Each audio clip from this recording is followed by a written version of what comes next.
तो पिछले एपिसोड में हमने देखा कि फेंग और लिन जुआन ने फर्स्ट राउंड को जीत लिया था, लेकिन साथ ही साथ यहाँ पर उन्हें एक बात का एहसास भी हो जाता है कि इन दोनों की ये कंबाइंड टीम काफी ज्यादा वीक है। अगर सब कुछ ऐसे ही चलता रहा तो ये सेकंड राउंड में ही हार जाएंगे, जिसकी वजह से हम देखते हैं कि इन दोनों ने मिलकर ट्रेनिंग करना शुरू कर दिया था।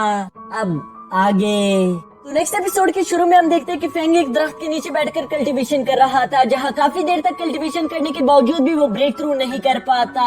ये देखकर वो हैरानी के साथ कहता है कि आखिर ये सब मेरे साथ क्या हो रहा है। जब से मैं इस होली सिटी में आया हूँ मैं ब्रेक थ्रू नहीं कर पा रहा। अगर मैं अपने लेवल को ही ब्रेक थ्रू नहीं कर पाऊंगा तो मुश्किल है कि मैं इस कॉम्पिटिशन को भी जीत पाऊँ। ये सब सोचने के बाद वो लिन जुआन को देखने के लिए उसके रूम की तरफ जा रहा था। साथ ही साथ वो सोचता है कि उस कॉम्पिटिशन को शुरू हुए आज 5 दिन हो गए, यानी कि हमारा सेकंड राउंड भी बहुत जल्द आ जाएगा। वो इसी बात को लेकर परेशान हो रहा था, लेकिन जब वो लिन जुआन के कमरे तक पहुंचता है तो वो देखता है कि लिन जुआन तो मजे के साथ सो रहा है। वो तो अपने सपनों की दुनिया से ही बाहर नहीं आ रहा था, फिर भला उसे इस कंपटीशन की क्या परवाह होती। ये देखकर फेंग को काफी ज्यादा गुस्सा आ गया था, जिसे लिन जुआन ने अपनी नींद में ही महसूस कर लिया था और वो एक डरावनी सपने के साथ फौरन से जाग जाता है। वो देखता है कि फेंग उसके सामने खड़ा था, जिस पर वो कहता है कि आखिर और मैं एक्सपेक्ट भी क्या कर सकता हूँ। तुमने पहले मेरी जिंदगी बर्बाद कर दी और अब तुम मेरे अच्छे सपनों को भी बर्बाद कर रहे हो। ये कहते हुए लिन जुआन दोबारा से सोने की कोशिश करता है, जिस पर फेंग उससे कहता है कि उठ जाओ, अभी हमें ट्रेनिंग करनी होगी और जल्द ही सेकंड राउंड भी शुरू होने वाला है। जो सुनकर भी लिन जुआन बहुत ही ज्यादा लापरवाही के साथ कहता है कि हाँ मैं जानता हूँ, लेकिन अभी मेरे सोने का वक्त है, इसलिए तुम यहाँ से जा सकते हो।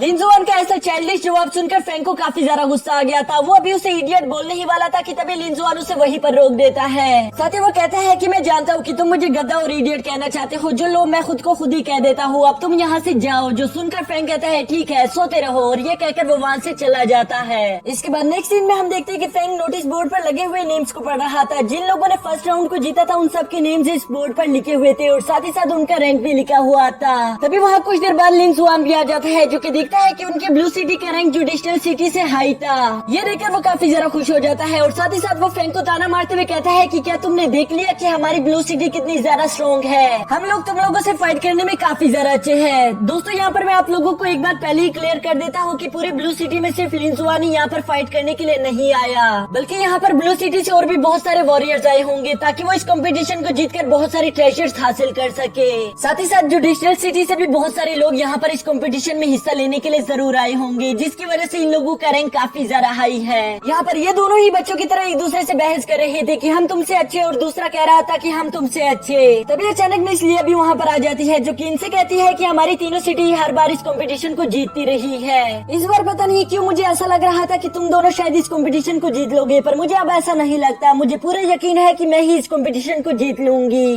क्योंकि तुम दोनों तो हमेशा इस तरह करके बच्चों की तरह लड़ते रहते हो। मुझे नहीं लगता कि तुम उस कीमती ट्रेजर को हासिल कर पाओगे। और वो ये कहकर वहाँ से चली जाती है, जबकि दूसरी तरफ फेंग ये सुनकर काफी ज्यादा शॉक हो गया था। साथ ही साथ लिन जुआन भी उससे सवाल करता है कि अभी अभी इसने ये सब क्या कहा। क्या तुम्हें लगता है कि इसको हमारे राज के बारे में सब कुछ मालूम हो गया? ये जानती है कि हम यहाँ पर क्या कर रहे हैं? जिस पर फेंग जवाब देता है कि नहीं, मुझे नहीं लगता कि उसे इस बारे में कुछ भी मालूम होगा। वो हमारे लिए बस एक जाल बिछाने की कोशिश कर रही थी। ये सुनकर लिन जुआन जवाब देता है कि हाँ वैसे भी फिक्र करने की कोई बात नहीं, हम दोनों ही काफी ज्यादा स्ट्रॉन्ग है। अगर हम दोनों बिना होल्ड बैक फाइट करें तो मुझे नहीं लगता कि ये लड़की हमें हरा सकती है, तो इसलिए हमें किसी भी चीज की टेंशन लेने की कोई जरूरत नहीं। लिन जुआन अभी यहाँ पर ये सब कह ही रहा था कि तभी फेंग उसको नोटिस बोर्ड दिखाता है, जहाँ पर हम देखते हैं कि मिस लिया भी 12 रैंक पर थी, यानी कि वो भी काफी हाई रैंक पर पहुँच चुकी है। इसलिए ये लोग इरादा कर लेते हैं कि चाहे कुछ भी हो जाए हमें मिस लिया को हल्के में नहीं लेना होगा। इसके बाद सीन शिफ्ट होकर मैदान पर आ गया था, जहाँ वो होस्ट इन सबको यहाँ पर वेलकम करती है और साथ ही साथ वो इन सबको बताती है कि अब यहाँ पर हम सेकंड राउंड को शुरू करने वाले हैं। लेकिन इससे पहले वो फर्स्ट राउंड के रिजल्ट भी बता देती है, जहाँ वो बताती है कि अभी के लिए हमारे पास 34 ग्रुप्स मौजूद हैं। इन सब ग्रुप्स को आपस में धीरे धीरे करके फाइट करना होगा, जहाँ बारी बारी करके हारने वाली टीम्स बाहर होती चली जाएगी और लास्ट में बचे हुए 12 टीम्स को बहुत बड़े बड़े इनामात दिए जाएंगे। जो सुनकर हम देखते हैं कि फेंग और लिन जुआन दोनों ही काफी ज्यादा खुश हो गए थे।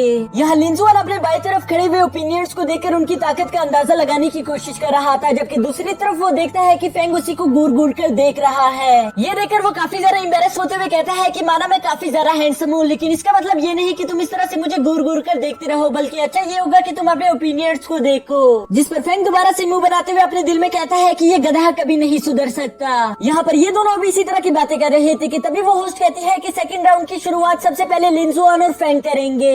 ये सुनकर लिंजुआन तो काफी ज्यादा जोश में आ गया था और वो जोश में आगे बढ़ते हुए कहता है कि कौन है वो माई का लाल जो मुझसे फाइट करना चाहता है। वो अभी यहाँ पर यू फ्लैश करते हुए बोल ही रहा था कि तभी वो होस्ट कहती है कि इन लोगों का सामना करेंगे डबल ट्विंस। जो सुनकर तो लिंजुआन को डर के मारे काफी बड़ा शौक लग गया था। ये देखकर फेंग उससे सवाल करता है कि आखिर तुम ये नाम सुनकर इतना ज्यादा घबरा क्यों रहे हो, क्या तुम इन डबल ट्विंस को जानते हो? जिस पर लिंजुआन जवाब देता है कि सिर्फ जानता नहीं बल्कि मैं इन दोनों से अच्छी तरह से पिट भी चुका हूँ। ये दोनों हमारे ब्लू सॉन्ग सिटी से बिलोंग करते हैं और इसके अलावा इन दोनों के पास विंड एलिमेंटल्स की पावर्स है। ये दोनों दिखने में जितने नॉर्मल लग रहे हैं ये दोनों उतने नॉर्मल नहीं बल्कि ये दोनों प्लानिंग करने में काफी ज्यादा एक्सपर्ट है और इसके अलावा ये दोनों 6 स्टेज पर भी पहुंच गए हैं, जिसकी वजह से इन दोनों को हराना काफी ज्यादा मुश्किल होगा। तभी वो डबल ट्विंस ब्रदर भी आगे आकर इन दोनों के सामने फ्लेक्स करना शुरू कर देते हैं। उन लोग लिंजुआन को अपने सामने देखकर एक साथ बोलते हैं कि देखो हमारे सामने कौन है, ये तो है लिंजुआन जिसे हमने पहले भी हरा दिया था। लेकिन इसके साथ ही वो कहते हैं कि लिंजुआन तुम्हें फिक्र करने की कोई जरूरत नहीं, इस बार हम तुम्हारे साथ थोड़ा नरमी से पेश आएंगे। इस दफा हम कोशिश करेंगे कि तुम्हें कम से कम चोट पहुंचाए। जो सुनकर लिंजुआन भी डरते हुए इनके सामने आकर खड़ा हो गया था और साथ ही वो कहता है कि भाइयों तुमसे इतने अरसे बाद मिलकर दोबारा से काफी ज्यादा खुशी हुई,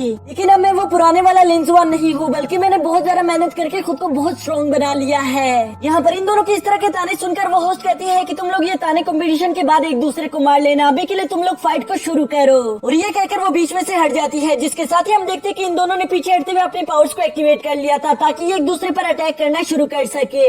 यहाँ लिंजुआन फेंग से कहता है कि मैं अपने एक बहुत ही पावरफुल अटैक को बनाने की कोशिश कर रहा हूँ, तब तक हो सके तो मुझे प्रोटेक्ट करने की कोशिश करना। जिस पर फेंग ने उसकी बात मानते हुए उसके सामने आकर एक शील्ड क्रिएट कर ली थी ताकि वो उस डबल ट्विंस के अटैक्स को ब्लॉक कर सके। लेकिन वो डबल ट्विंस काफी ज्यादा चालाक थे, जिसके साथ ही हमारा ये एपिसोड यहीं पर खत्म हो